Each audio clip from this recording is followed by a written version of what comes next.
Empezamos por ahí. ¿Por qué se dan estas elucubraciones históricas alrededor de Shakespeare? Bueno, hablábamos cuando empezamos este seminario dedicado a Shakespeare como personaje, hablábamos que precisamente la falta de información que hay alrededor de Shakespeare, sobre todo en esos años de formación de su adolescencia, su juventud, de repente ya lo vemos trabajando como maestro de latín para algunos niños allí en cerca de donde él vivía. Él tiene 18 años y conoce a una mujer de 26 que se llama Anne Hathaway. Se embarazan rápidamente y se tienen que casar. Shakespeare es el hijo de un fabricante de guantes del pueblo de Stratford-upon-Avon, que está justo en medio, justo en el corazón de Inglaterra, es donde está ubicado este lugar. Y de pronto empieza a escribir obras, de pronto empieza a moverse hacia Londres y nunca más o muy pocas veces Shakespeare va a estar en contacto con su familia. Él vive en Londres de una manera sumamente sobria, casi minimalista, y pues conforme va pasando la década de los 1590, pues Shakespeare es cuando tiene su mayor logro artístico. Ahí vienen Romeo y Julieta y vendrá Hamlet y vendrá Macbeth. Luego, pues bueno, viene la muerte de la reina Isabel, la sucesión del rey Jacobo o el rey James, y a partir de ahí, pues bueno, va a venir los últimos años de vida de Shakespeare, los últimos años creativos. A partir del año 1610, finalmente Shakespeare regresa a Stratford y los últimos 13 años de su vida pues la va a pasar en ese pueblo hasta que muere a una edad prácticamente de decrepitud total, que son los 52 años. Tomen en cuenta que es 1623, la gente no duraba tanto. Ahorita estaba checando a Isabel, a la reina Isabel I, llegó a los 70. Para 1601 era un logro realmente muy importante y sobre todo pues una mujer que tuvo una vida tan intensa como la reina Isabel. Entonces, pues de eso mismo muchos historiadores han aprovechado para investigar más y darse cuenta de que las cosas no son realmente como se pensaban. Desde luego, el mayor centro de investigación que existe acerca de la vida y obra de William Shakespeare está en Stratford-upon-Avon, que de hecho se llama el Shakespeare Birthplace, o sea, el lugar de nacimiento de Shakespeare. Y lo que se dice y se hace en ese lugar es un dogma completamente, no se puede cuestionar, pero de pronto algunos otros investigadores que le fueron hurgando a la historia de repente encuentran la figura del señor Edward de Vere, y resulta que el señor de Vere tiene todas las credenciales para haber sido el verdadero William Shakespeare, o quien estaba detrás del nombre de William Shakespeare. Entonces, bueno, no los quiero hacer bolas con datos, pero sí quiero darles datos interesantes de lo que vimos y de por qué la película se tuvo que defender como gato boca arriba de una enorme oleada de detractores que casi la queman viva o ordenaban que la quemaran viva, y que el director afortunadamente se supo defender, también el guionista se llama John Orloff, es un investigador precisamente de literatura y de teatro, y de pronto pues él dio con una conexión muy importante. Resulta que en la década de los 20 surgió el famoso grupo de Oxford, así se llama, el grupo de Oxford, y el grupo de Oxford dice que William Shakespeare no existió y que realmente era una pantalla para el señor Edward de Vere, que era el conde de Oxford. ¿Por qué dicen que William Shakespeare no es? Por ahí vamos a empezar. Porque, y por eso les decía yo que es una teoría muy clasista, muy racista y muy mala onda, pero es como estos personajes justifican esta otra versión. Dicen que no puede un hijo de un fabricante de guantes tener tal conocimiento a profundidad de la condición humana, que no hay manera, que Shakespeare era analfabeta y que además era un iletrado, que no había llegado ni siquiera a los estudios básicos, que era un hombre pobre, era un hombre que venía de una clase trabajadora muy amolada en la era isabelina. En cambio, el señor de Vere pues era noble, era educado, sabía leer, sabía escribir, tenía montones de propiedades y tenía como que lo necesario, sobre todo el conocimiento de los intríngulis de la política y de la condición humana, para poder plantearlas en las obras de teatro que William Shakespeare escribió. O sea, la teoría dice, William Shakespeare sí existió, hay un acta de nacimiento, hay un acta de matrimonio, están las actas de nacimiento de sus hijos y hay una tumba en Stratford-upon-Avon, ahí está todo. Pero realmente el nombre es William Shakespeare y el autor era el señor de Beers. También hay otros candidatos que, dependiendo la tómbola para dónde gire, pudieron haber sido William Shakespeare. Uno de ellos, pues uno de los rivales de Shakespeare, que ustedes ya vieron en Shakespeare enamorado, y lo vimos aquí, el famosísimo Christopher Marlowe, que en Shakespeare enamorado, Shakespeare provoca la muerte del personaje, y aquí pues es la visión mucho más cercana a lo que pasó. Christopher Marlowe era un personaje muy altanero, era un hombre que demostraba su homosexualidad abiertamente, cosa que lo volvía muy molesto para su época, y en un pleito de cantina, con su misma navaja, se la clavaron en un ojo, y así es como muere Marlowe. Entonces aquí aparece Marlowe. También hay otro personaje importante, un tal Francis Bacon, que no es el pintor maravilloso del expresionismo que nos encanta, no, es otro Bacon que vivió ahí y que también fue dramaturgo. Y también Ben Jonson, el personaje que aquí se utiliza como el intermediario entre Edward de Veres y el teatro, también existió y también fue un dramaturgo importante de su tiempo. De hecho, lo que dice Derek Jacobi al final es muy cierto. Quien hizo la elegía de Shakespeare en su muerte fue Ben Jonson. Entonces los personajes están puestos, pero las cosas están muy al revés. Ahora, vamos a jugarle un poquito a una acusación terrible que además se la hicieron al guionista en un programa de televisión. Imagínense qué incomodidad. Claro, también los que hacen los programas de tele, pues luego le ponen a uno gente que le quiere poner toritos, y pues depende de tu habilidad, acaba el torero siendo toreado o te torean, ¿no? Entonces, por ejemplo, le pusieron a John Orloff, a un especialista en Shakespeare, y el cuate en 5 minutos le tumbó toda la película, ¿no? Le dijo, mira, es que esto está mal, es que esto no va aquí, y es que esto no sé qué tanto y no sé qué.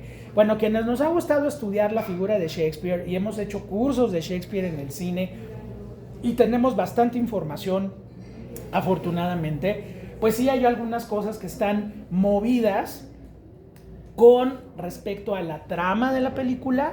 Funcionan bien, la mayoría de ellas, pero si conoces la historia, de repente dices, ay, la tengo que mover del lugar porque ahí no va, ¿no? Por ejemplo, a ver, vamos a ver varias. La obra con la cual quieren provocar la revuelta para atraer a Essex al poder, y que precisamente la escribe el señor de Veres burlándose de esta figura oscura de poder que está siempre detrás del trono, que es el tal Sir Robert Cecil, es efectivamente Ricardo III.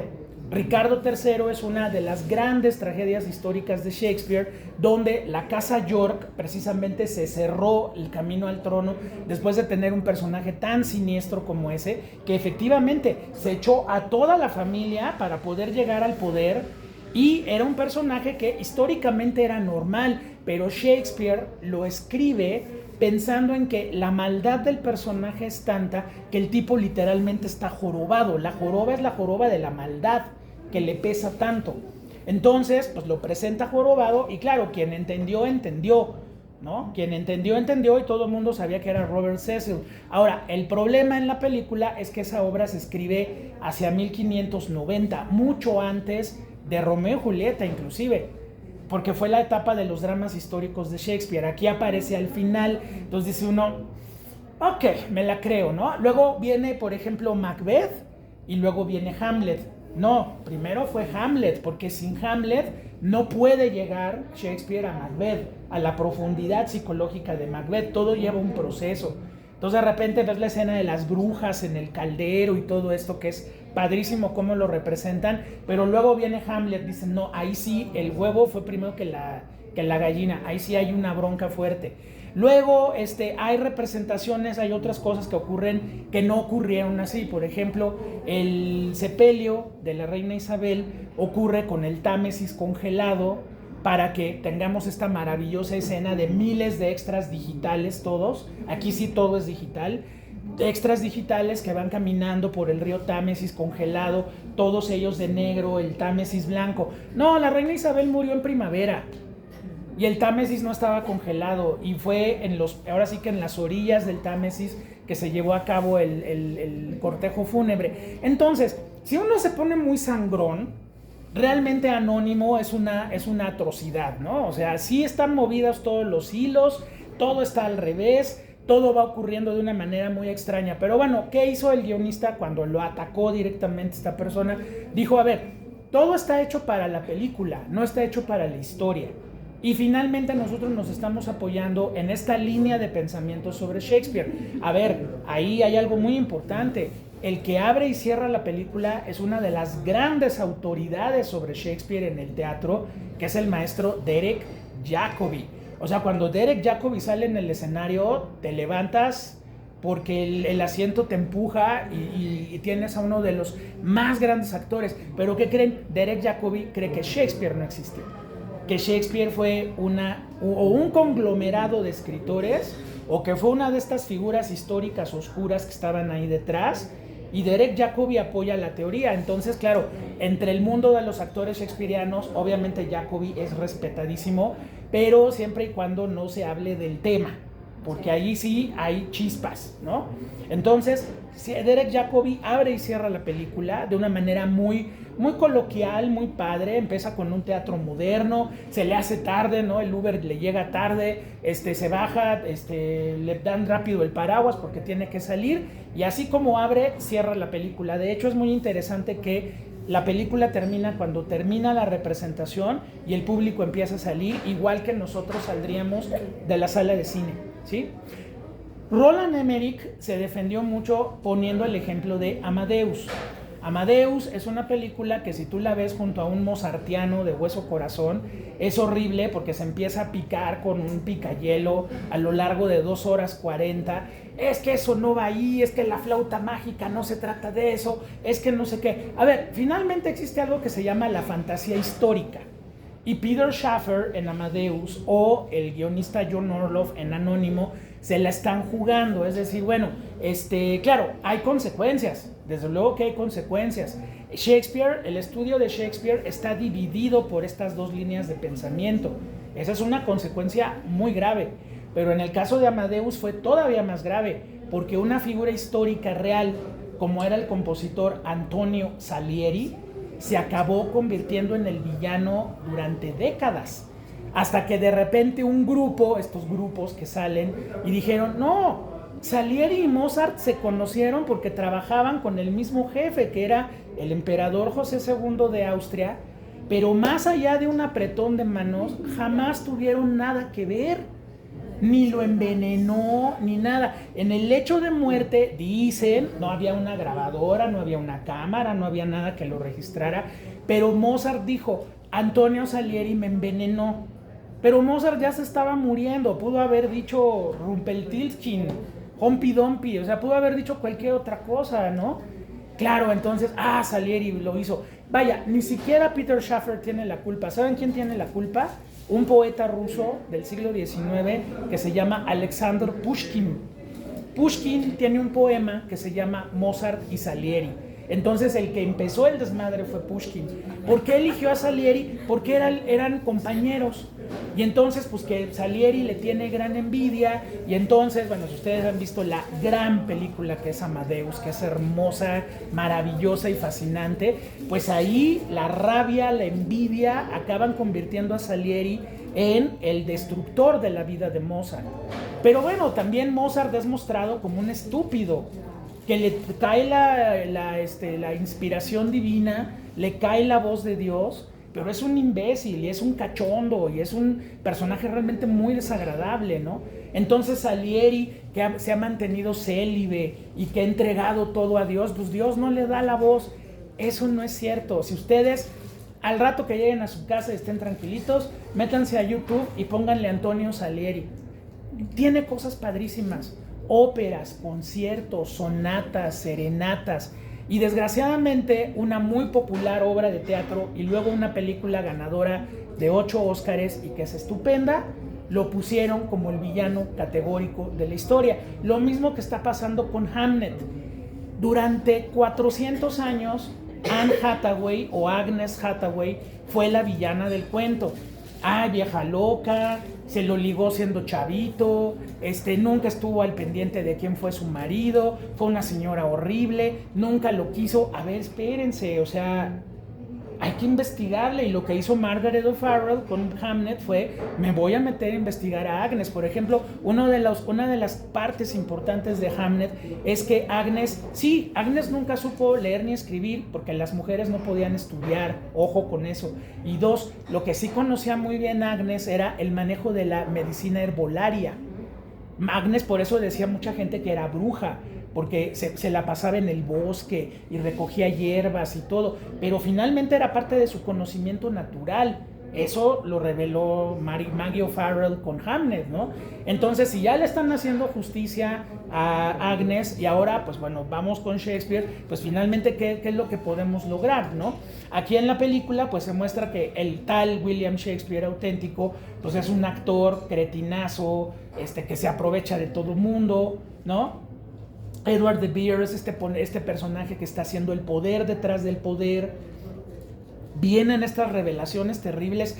Bueno, sí, sabíamos que Isabel no se quedó convertida en el ícono que ella quiso crear. Desde luego que no.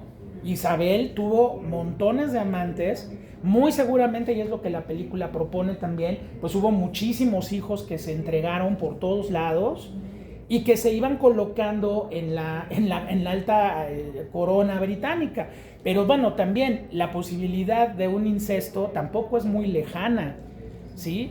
Porque, pues, como dice por ahí el señor Cecil, pues los Tudor se llevan pesado, ¿no? Entonces, bueno, no es tampoco tan ajeno. Entonces la película es muy hábil en primera, en crear un gran espectáculo. La película es espectacular en todos los sentidos. El sonido, el vestuario, todas estas escenas así de repente que se ve Londres, padrísima. Bueno, pues es el cuate que hizo El Día de la Independencia, es el cuate que hizo El Día Después de Mañana. O sea, el señor se mete a $900 millones por película. No le van a decir cómo hacer algo espectacular. Lo espectacular, más bien, de un cineasta que a veces puede ser sumamente lamentable. Ahí les encargo, si se quieren hacer daño, no es culpa mía. 10,000 años antes de Cristo es la peor película de cavernícolas de la historia. Cualquier episodio de Los Picapiedra es mejor que eso. 2012... donde según Roland Emmerich, los pinches mayas tienen la culpa de que el mundo se deshaga y de que todo el mundo quede como está la calzada de Tlalpan ahorita hacia el Estadio Azteca.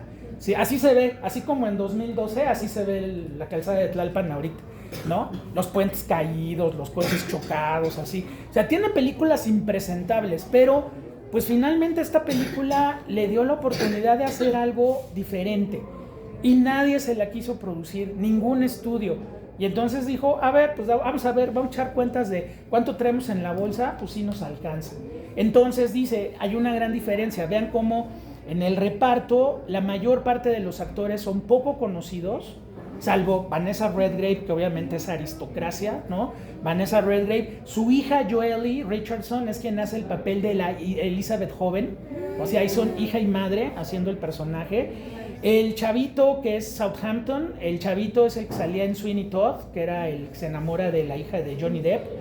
El actor que hace el papel de Edward de Vere es Rhys Fiennes, que es un muy buen actor irlandés, pero nada conocido. Entonces decía, bueno, y el malvado padre William Cecil es David Thewlis, que es una maravilla, maestro de Harry Potter, actor maravilloso en muchas películas. Entonces decía algo Roland Emmerich, fue muy padre producirla yo solo, porque si no me hubieran impuesto a Brad Pitt o me hubieran metido a Bruce Willis, no sé, o sea, algo se les hubiera ocurrido. Esto es Hollywood sin Hollywood, y es una manera muy interesante de dar a conocer toda esta otra línea de pensamiento, que es la otra línea de Shakespeare in Love. De hecho, quienes vinieron a la función de Shakespeare Apasionado vieron que hay varios personajes que se repiten. Por ejemplo, Richard Enslow, que es el empresario del teatro, al que le queman las patas al principio de la otra película, pues aquí está. El actor que hace tanto de Enrique V como de Ricardo III al final es Richard Burbage, que era el gran actor del teatro isabelino. O sea, los personajes están conectados, pero la lectura es diferente. Es muy fuerte esta escena donde los dos se encuentran, Elizabeth y Edward de Vere, pero ya saben que son madre e hijo también. Entonces es muy inquietante y por ejemplo esta escena que son esos momentos de las actrices donde le aportan más de lo que pide el personaje, que de repente Isabel se empieza como a acomodar el corset y lo que hace es rompérselo para poderse echar para atrás y poder descansar, porque esa cosa la tenía completamente inmóvil, ¿no? Son esos detallitos lo que hacen muy rica la película. Y bueno, obviamente, si les gusta la figura de Shakespeare, esta película te vuela la cabeza porque dices, ¿y qué tal si sí, no? ¿Qué tal si sí William Shakespeare no existió? Ahora, ¿cambia mucho lo que nosotros sentimos hacia Shakespeare? No, porque en la escena final del Señor de Beers, que efectivamente Edward de Beers terminó arruinado, se botó toda su lana. Era tal el coraje que le tenía a la esposa que le impusieron, que dijo, no les voy a dejar, pero ni nada les voy a dejar, ¿no? Entonces, efectivamente, las dejó sin nada. Pero en ese diálogo que tiene con Ben Jonson, que le dice, bueno, tú has sido siempre el intermediario, pero tú nunca me has dicho qué opinas de mi obra. Y bueno, el otro se suelta diciéndoles que esto que usted escribió va más allá de todo lo concebible, ¿no? Y creo que finalmente, si Shakespeare era Edward de Vere, o era William Shakespeare, o era un grupo de entusiastas, no importa. Finalmente lo que nos deja Macbeth, Hamlet, Otelo y todas esas obras se queda en la historia de la humanidad.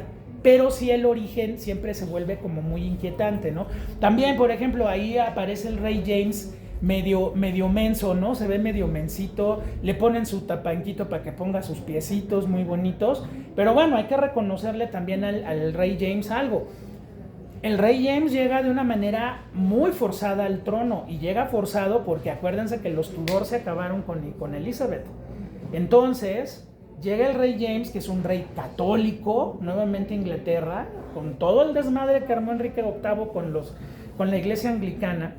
Y entonces el señor Shakespeare, en la vida real cuentan que Shakespeare pues fue a hablar con él y le dijo, oiga, mire, pues con la reina teníamos una amistad y una relación muy importante, y que el rey James le dijo a Shakespeare, usted sígase, yo no me voy a meter, yo sé quién es usted, yo sé qué relación tenía con mi tía, así que ningún problema, usted sígase. Y Shakespeare sigue 10 años más produciendo obras de teatro, y el momento en el que viene el regreso de Shakespeare a su patria chica, a Stratford, es porque se incendia el Teatro El Globo. Aquí el incendio es al principio de la película, ¿sí? O sea, ven cómo los acontecimientos se pueden mover, y si ustedes no supieran nada de Shakespeare y yo menos, diríamos, oye, qué mala onda, ahí estaban las obras guardadas. No, las obras se perdieron. Durante 23 años nadie supo de las obras de Shakespeare, hasta que sale el primer folio en 1653 y luego el segundo folio, y de ahí es que hemos partido hacia acá. Por ejemplo, otra cosa, el que se escriba este poema épico de Venus y Adonis, con el cual el señor de Vere se vuelve a acercar a la reina. Bueno, dicen que ese poema está escrito pero para un caballero, no para la reina. Entonces vean cómo la historia ha jugado muchísimo con Shakespeare, pero esta película sí es muy atrevida. O sea, yo me imagino a los académicos de Stratford pegándose contra el piso cada 10 minutos por las atrocidades que muestra. Ahora, como espectáculo está bien, o sea, finalmente la película es una película de 2 horas 10 minutos que se deja ver muy fluida, con mucha escenografía, con muy buenos actores, con un guión que nunca deja de mover la historia. Pero pues el resultado en la taquilla, en el público, fue verdaderamente catastrófico. La película costó cerca de $30 millones, no recuperó ni 10 en Estados Unidos, ni en Inglaterra. Bueno, todo mundo se le fue encima. Les digo, es la última tentación de Cristo para Shakespeare. Me refiero a la última tentación de Cristo porque pues uno ve la última tentación de Cristo y de repente todos tus años de doctrina se echan para atrás, ¿no? Dicen, bueno, ¿y qué tal? Pero ahí está esa pregunta, ¿no? Padrísima. ¿Y qué tal si sí? O sea, ¿qué tal si en el momento de la crucifixión llega un ángel y le dice a Jesús, pues, que no eres tú? Oye, pero pues ya sufrí, ya me latiguearon y ya. Sí, pero pues dice tu papá que no eres tú, ¿no? Y entonces te quitamos los clavos, te bajamos te llevamos con María Magdalena, te vas a tener un hijo con ella, luego ella se te muere, te vas con Marta y con su hermana, pues somos del Medio Oriente, entonces podemos tener varias esposas. Pasan los años, te haces viejo, seguiste de carpintero, por ahí te peleaste con un tal Paulo de Tarso que anda diciendo que por tu muerte hubo la salvación, y le dices, no pasó, yo estoy aquí, mi padre me bajó de la cruz. Y Pablo de Tarso te dice, mira, tú sigue diciendo que te bajaron de la cruz, a mí me funciona el discurso de arriba, tú no digas nada, ¿no? Y un día que te estás muriendo de viejo y el mundo se está acabando porque obviamente no hubo el sacrificio, pues llegan todos tus apóstoles y te dicen, ¿y tú qué haces ahí muriéndote? ¿Ya no te moriste en la cruz? No, porque mi padre me dijo que yo no era el Mesías. Mira, a fulano le cortaron la lengua, a él le sacaron los ojos, a él le cortaron la cabeza, ¿y tú te estás muriendo aquí de viejo? No, es que mi padre me dijo, me mandó un ángel y me dijo ese ángel que yo no era. ¿Qué ángel? Ese que está en la esquina y hay una güerita muy bonita, una niñita. Esa niña, y en eso la niña se vuelve llama, se vuelve fuego y le dice, recordándole su encuentro en el desierto, le dice, te dije que nos íbamos a volver a ver. Y entonces Cristo tiene que poner acción para aceptar ser el Hijo de Dios y que el sacrificio se haga, porque si no, no nos salvamos. Entonces, esto es para los estudiosos de Shakespeare su última tentación de Cristo. Y que esté Derek Jacobi es muy importante. Ya lo que les decía yo al principio, no les puedes mentar la madre a gusto porque hay gente muy conocedora. Que dices, híjole, yo a ese señor sí lo respeto, y pues bueno, ahí se abre esa brecha de conocimiento sobre Shakespeare. La película aquí está, creo que es una muy interesante película, ¿sí? Y bueno, les paso la palabra a ustedes, no sin antes invitarlos la próxima semana. Ya llegamos al final de este seminario, 5 de la tarde el próximo sábado vamos a ver una película inédita en México, la encontramos, nos gustó, desde luego. No podemos hacer nada de William Shakespeare si no está presente el señor Kenneth Branagh. Así que vamos a ver una película llamada All is True. Todo es verdad. Filmada en el 2018. En México a nadie se le ocurrió traerla. Va a ser un estreno para ustedes. Y son, pues nada menos que los últimos años de vida de Shakespeare, regresando a Stratford-upon-Avon para chutarse todas las quejas de la esposa y de las hijas y vivir sus últimos años. Yo nada más les digo 3 motivos por los cuales ustedes no pueden faltar la próxima semana. Kenneth Branagh haciendo a William Shakespeare, Ian McKellen y Judi Dench, nada menos. Entonces creo que con eso ya la carta de invitación está más que servida. Muy bien, cuéntenme qué les pareció Anonymous. Y alguien me decía, ¿es una película sobre el monito de internet que dice cosas prohibidas? No, ese también se llama Anonymous, pero es otro. Cuéntenme, a ver, cuéntenme, ¿qué les pareció? Yo los vi muy entretenidos, sí. Me dio mucho gusto, ¿no? Sí, adelante. Una cosa es la parte del vestuario, la parte de la recreación de Londres. Sí, la producción, sí, ¿no? Todo, sí, esto está muy bien y todo. Otra cosa es el manejo de la mentalidad de las personas en ese tiempo, visto a través de la mentalidad de las personas, de la humanidad, de claro. Este tiempo. Esa es mi única crítica, sí. ¿No? Okay. O sea, que alguien dijera, no, es que los tudors tienen un mal gusto, unos gustos muy extraños en la cama. Eso es impensable para una persona en ese momento. Claro. O sea, hay que, nuevamente, ahorita, en el siglo XXI, podemos quejarnos pues de todo, ¿no? Podemos quejarnos de que George Washington tenía un montón de esclavos que les quitaban los dientes para hacerse su propia dentadura. Así es. Sí, pero en ese tiempo era casi lo normal, y ya, entonces, claro. Juzgar a un montón de conductas y base, o sea, y éticas, formas de hacer las cosas, y moral, claro. La diferencia del bien y el mal, en una época, a través de la mentalidad de otra época, siempre va a tener un problema. Claro.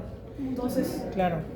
No, está bien, o sea, finalmente, o sea, yo me imagino que en las pláticas entre el director y el escritor, y bueno, ya vinieron los académicos, pero entre el escritor y el director, y es como decirle, a ver, maestro, me la estás haciendo muy siglo XVI y yo necesito vender boletos, ¿no? Sí, claro. Entonces, métele carnita. Esto también hay que tener en cuenta algo. Esto se hace ya que se transmitió aquella miniserie padrísima de los Tudor, Sí. donde Enrique VIII es un pinche guapo, que es Jonathan Rhys Meyers, que dices, no, pues cualquiera... Claro, cualquiera se tira a ese Enrique VIII, ¿no? Entonces, para justificar de alguna forma que Enrique VIII, tan horrible que lo vemos siempre en los cuadros, que dices, bueno, 8 esposas con ese tipejo tan asqueroso, pero no, te ponen al Enrique VIII guapo y dices, wow, ¿no? Hacen la serie de los vikingos y todos los vikingos son guapísimos, ¿no? Cuando deben haber olido a vaca, los pobres. Entonces, el manejo de la historia es lo que es interesante aquí. Y claro, la perspectiva moderna, pues no se la puedes quitar porque finalmente el director dice, necesito recuperar mis 30 millones. Además de todo, ¿no? Una película aburridísima, ¿no? Porque claro, la sí. mentalidad de otra época. Sí. Llega un momento que... ¿Por qué? Claro. Porque así debe ser, punto. Claro. ¿Ya? Claro. Ahora, esa es la parte... Sí.